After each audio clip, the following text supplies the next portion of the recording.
Hello there, guys. Welcome to Let's Talk Football. Of course, this is another opportunity where we get to talk about the latest rounds of match day one of the Premier League.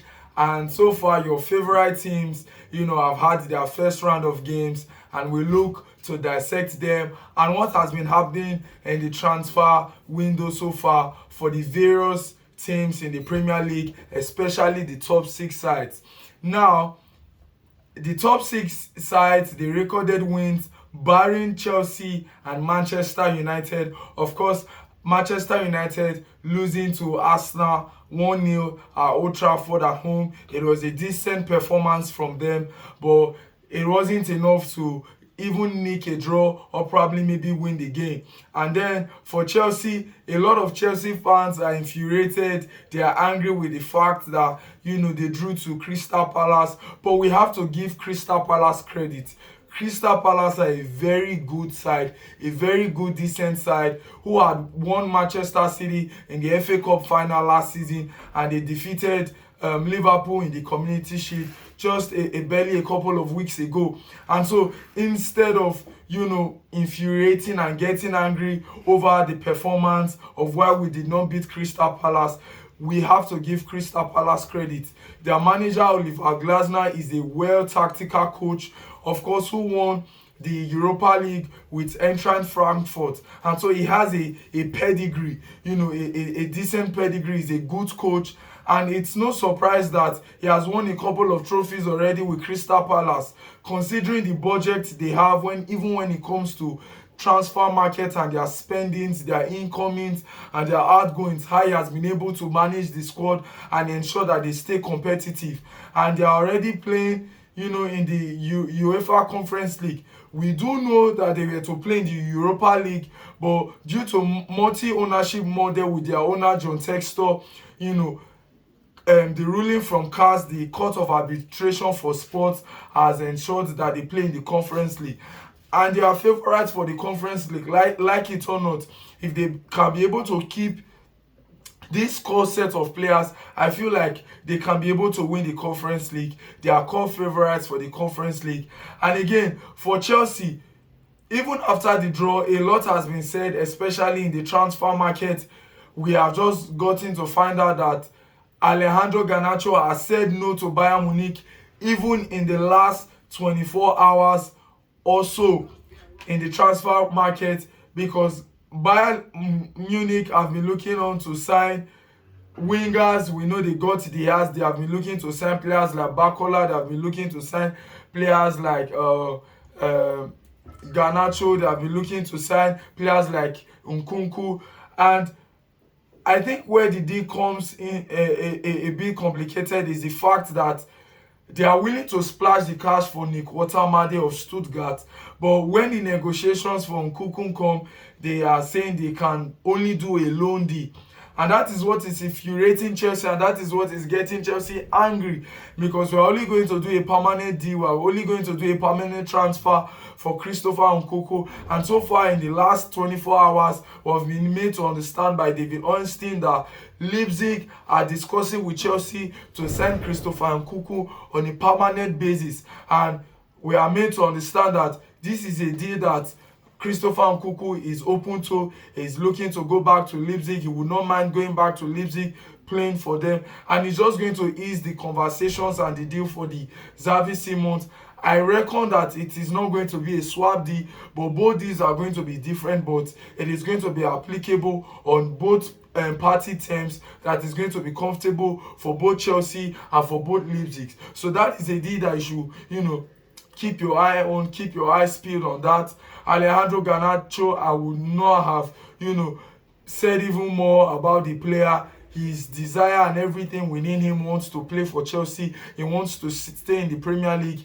Fabrizio Romano has stated the fact that he has said no to clubs in England. He has said no to clubs like Bayern Munich, to even clubs in Italy, and he has made it clear through his agent that he only wants to sign for Chelsea. And Maresca, I trust Maresca with how he's able to apply some of these players that we're looking on to sign in the team, how he's able to integrate them. A lot of people are saying we sign too many players, but like I said before, it is usually 2 players per position. I reckon that players like Renato Vega, Disasi, Chiwe, Sterling, Chukwuemeka will be on the move. Tyreek George probably maybe will go out on loan, or probably will be sold.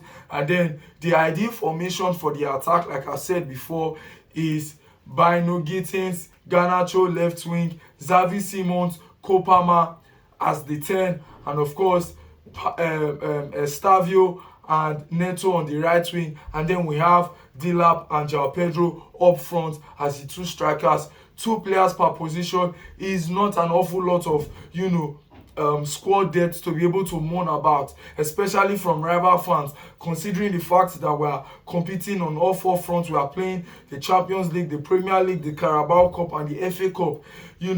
The midfield, there's a lot of depth stacked. We have Lavia, Caicedo, Enzo, Andre Santos, and Esugo. And then in backline, we have more than enough. And I know Enzo Maresca has clamored, for a sort of like Kowi replacement, somebody that has the quality, of Kowi, that can be able to play those passes in between the lines, that can be able to start attacks from, defense to attack with long balls, with those switches that, we know Kowi to have, the tenacity, the leadership quality, and everything that Kowi possesses.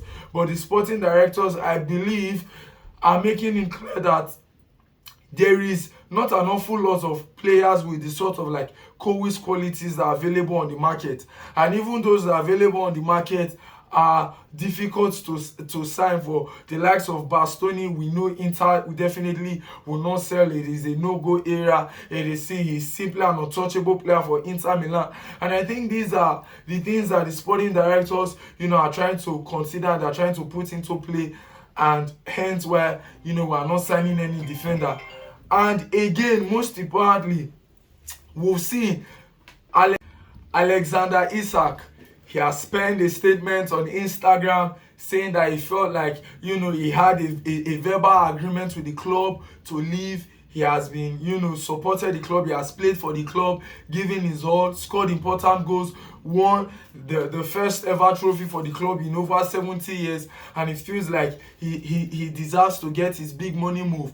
And then Newcastle are coming out to release a statement of their own, saying that under any sort, that there has been no agreement between themselves and Isak to leave. They are going to consider, and they are going to do what is best, even for the club as a whole and for their fan base. Now, the same thing is happening with Yohan Wissa of Brentford, because it looks like, these players are forcing hand moves, saying that they have verbal agreements with the club, especially when we look at the Ademola Lookman issue with Atalanta. Of course, it looks like the deal has fallen through with Inter, and I will say it time and time again that for players, it is not enough to have verbal agreement with your club. Get it signed on a paper. Get your lawyers, get your agents, get it penned down, get it signed, so that when it is time for you to make that big money move, when it is time for you to make that next step, you can be able to make that next step. A verbal agreement, it is not enough. A verbal agreement is not enough. Get it penned, get it signed, get your lawyers, let the lawyers of the club, let everybody come together to be able to what? To sign an agreement for when you are to leave. And so the transfer dynamo remains to be seen. Wissa is pushing for a move to Newcastle, and then Isak is looking for a move out of Newcastle to get that big money move to Liverpool. How it all unfolds, it remains to be seen. And so it is what it is. Please do not forget to like, do not forget to share, do not forget to leave down your comments, and I will keep us up to speed with what is happening in the transfer market and the dynamo between Garnacho, Christopher Nkunku, and the latest happenings on the transfer market with our top six sites. Please stay glued. Subscribe if you have not subscribed before, and until I come your way next time. Bye bye.